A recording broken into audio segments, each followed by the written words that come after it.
Hello, everyone, and welcome back to another day of reading mythology with Daniel, or finding hope through faith is really what I'm doing.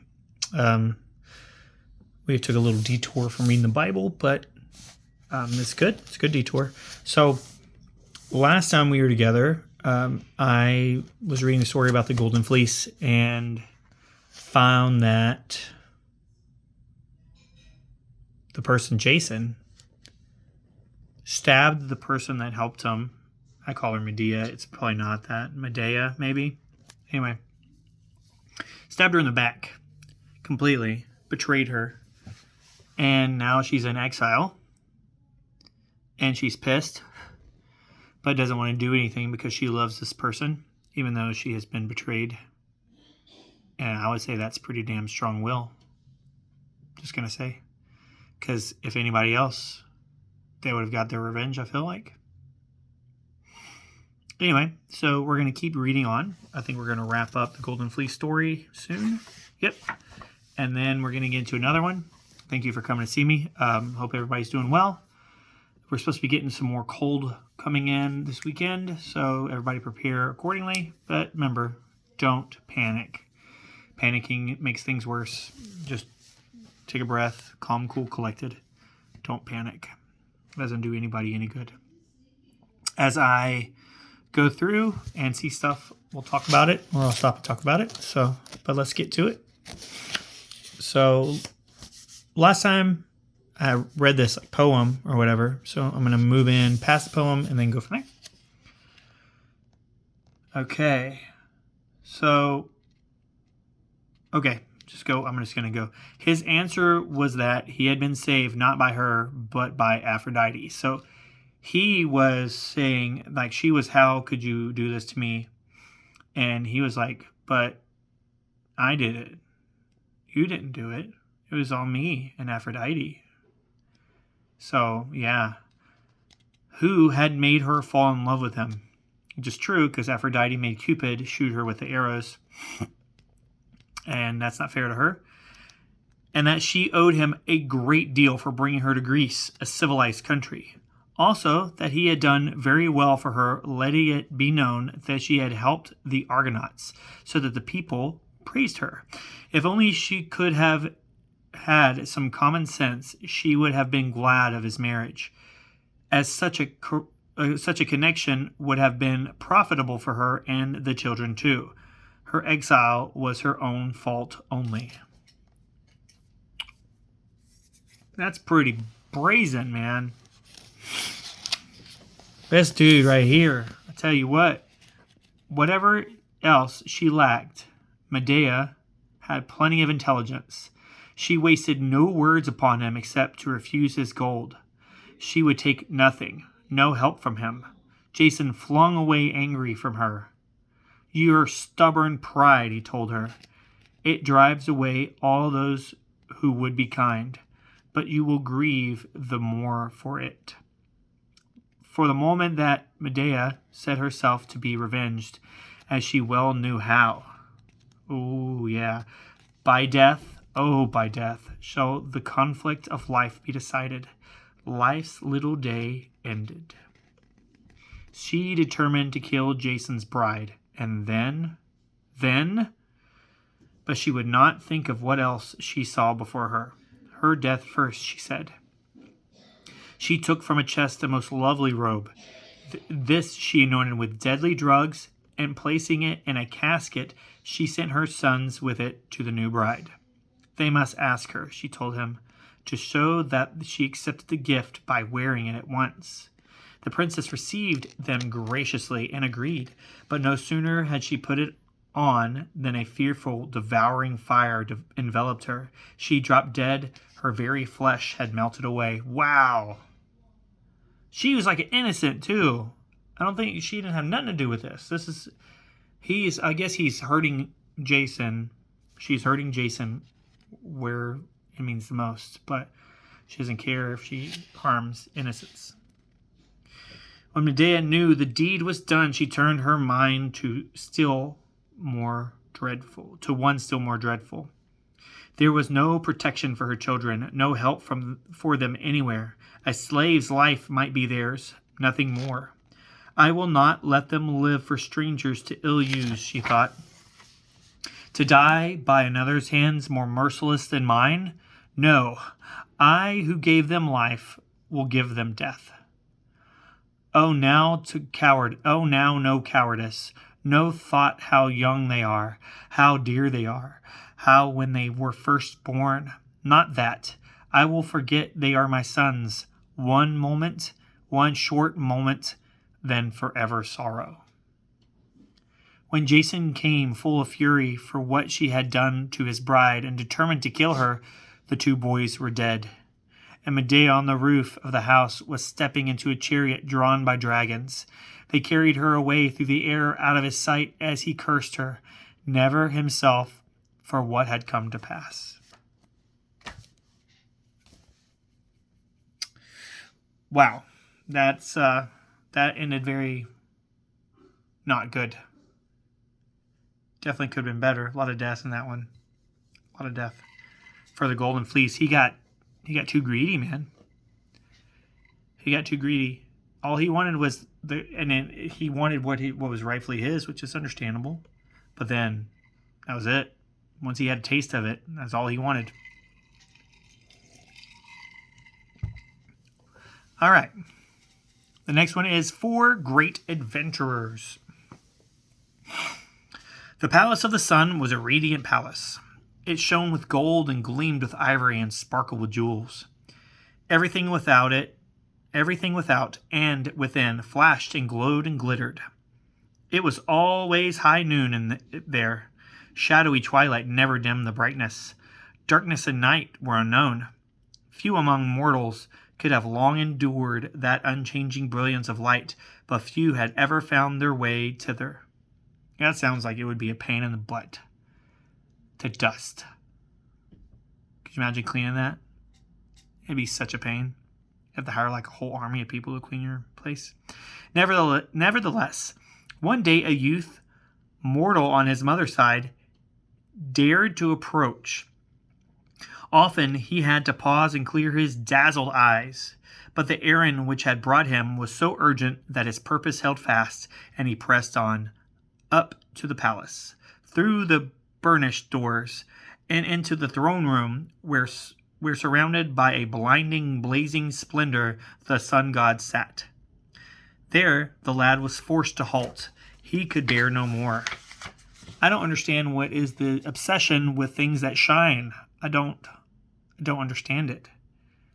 And then they cost so much. It's not like they're cheap. Shiny things are not cheap. Not good shiny things. Jewelry and like metals and gold, jewels, they're all expensive. I don't understand it. Nothing escapes the eyes of the sun. He saw the boy instantly and looked at him very kindly. "What brought you here?" he asked. "I have not come," the other answered boldly, "to find out if you are my father or not. My mother said you were, but the boys at school laugh when I tell them I am your son. They will not believe me.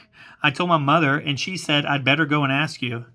Smiling, the sun god took off his crown of burning light so that the lad could look at him without distress. "Come here." Pantheon? I'm going to look that up. Phaethon. I would have butchered that. I'm glad I looked it up. He said, "You are my son." Oh, goodness. Clymene told you the truth.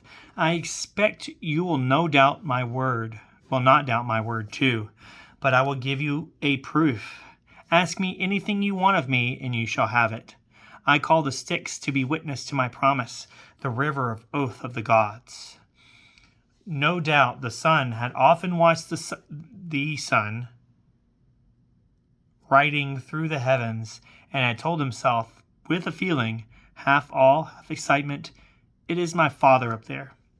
And then he would wonder what it would be like to be in that chariot, guiding the steeds along that dizzy course, giving light to the world.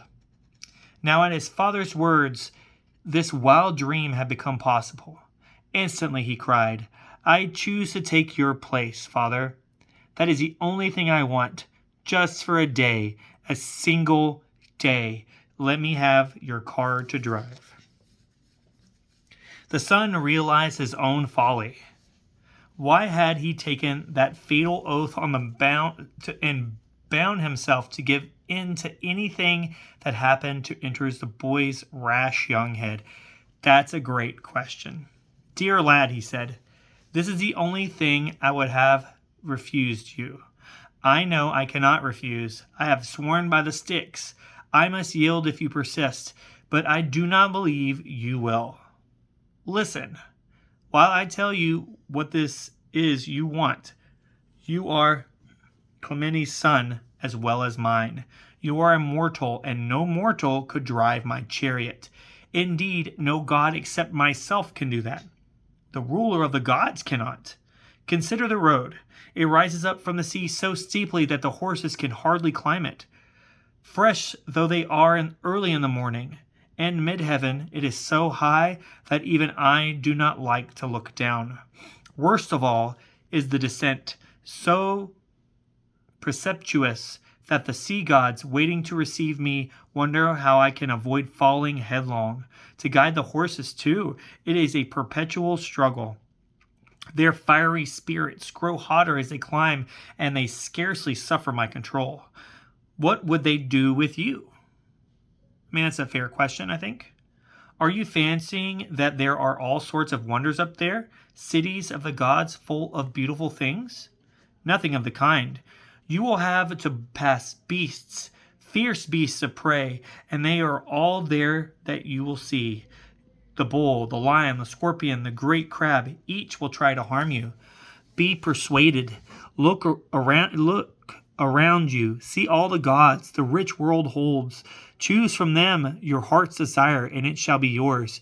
If what you want is to be proved, my son, my fears for you are proof enough that I am your father.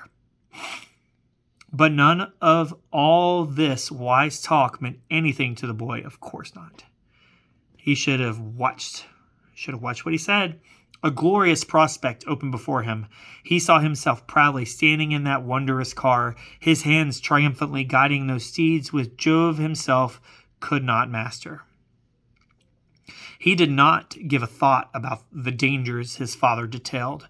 He felt not a quiver of fear, not a doubt of his own powers. At last the son gave up trying to dissuade him. It was hopeless, as he saw. Besides, there was no time. The moment for starting was at hand. Already the gates of the east glowed purple, and dawn had opened her courts full of rosy light. The stars were leaving the sky. Even the lingering morning star was dim. There was a need for haste, but all was ready.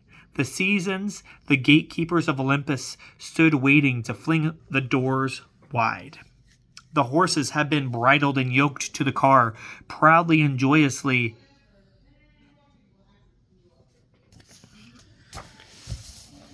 Where were we? Phaeton mounted it, and they were off. He had made his choice. Whatever came of it, he could not change it now. That's fate right there. It's already set in motion. Can't do nothing about it. Now that he wanted to end the first exhilarating rush through the air so swift that the east wind was outstriked and far behind. The horse's flying feet went through the low-banked cloud near the ocean as through a thin sea mist, and then up and up in the clean air, climbing the height of the heaven. So I would imagine that if they've done it every day for eons, they probably know what they're doing, and they probably don't need anybody in the chariot. The person in the chariot's just there to make sure everything goes smoothly. But the horses, if it happens, same things happen every day. They're gonna know. I imagine they're not dumb. Horses aren't dumb, and these are creatures that have powers. They can fly and stuff, so they're definitely not dumb. For a few ecstatic moments, Phaeton felt himself the lord of the sky, but suddenly there was a change. The chariot was swinging wildly to and fro. The pace was faster. He had lost control.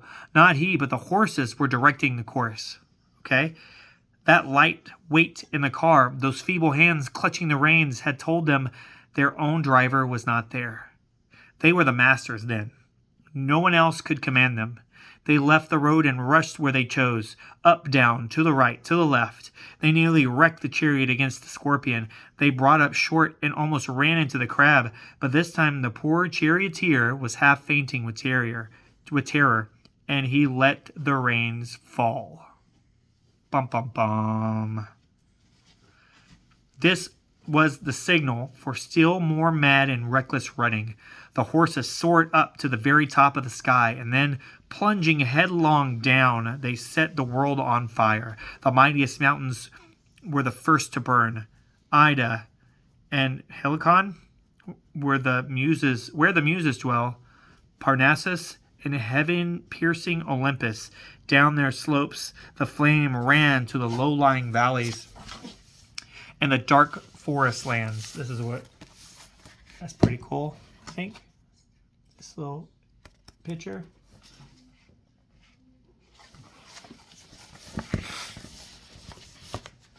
Until all things everywhere were ablaze. The springs turned into steam. The rivers shrank. It said that it was then the Nile fled and hid its head, which is still hidden. And the car, Phaeton, hardly keeping its pace there, has wrapped in thick smoke and heat as if from a fiery furnace. He wanted nothing except to have this torment and terror ended. He would have welcomed death. Mother Earth, too, could bear no more. She uttered a great cry which reached up to the gods. Looking down from Olympus, they saw that they must act quickly if the world was to be saved. Jove seized his thunderbolt and hurled it at the rash, repentant driver. It struck him dead, shattered the chariot, and made the maddened horses rush down into the sea. Phaeton, all on fire, fell from the car through the air to the earth. The mysterious river Eridanus, I'm not sure, we're going to call it that, with which no mortal eyes have ever seen, received him and put out the flames and cooled the body. The Naiads, in pity for him, so boldly and so young to die, buried him and carved up the tomb. Here Phaeton lies, who drove the sun god's car. Greatly he failed, but he had greatly dared. His sisters, the daughters of Helios, the sun, came to his grave to mourn for him. They were turned into poplar trees. Why is everybody gets turned into trees? I don't understand. Are trees that important? But it's like the third story that people have been turned into trees. Either people die or they get turned into trees. Is this how people live forever? They just got, oh, you're a tree now. Where sorrowing they weep into the stream forever, and each tear as it falls shines in the water, a glistening drop of amber. That's interesting.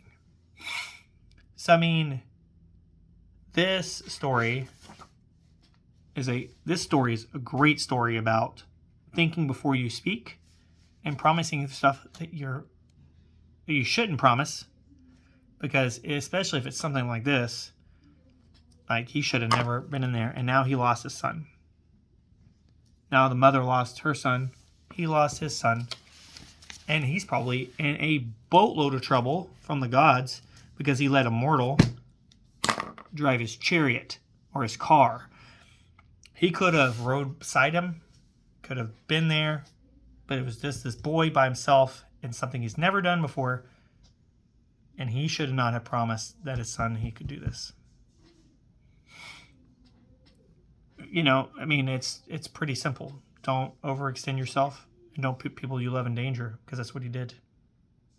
He's like, I'm a god, it's fine. Whatever.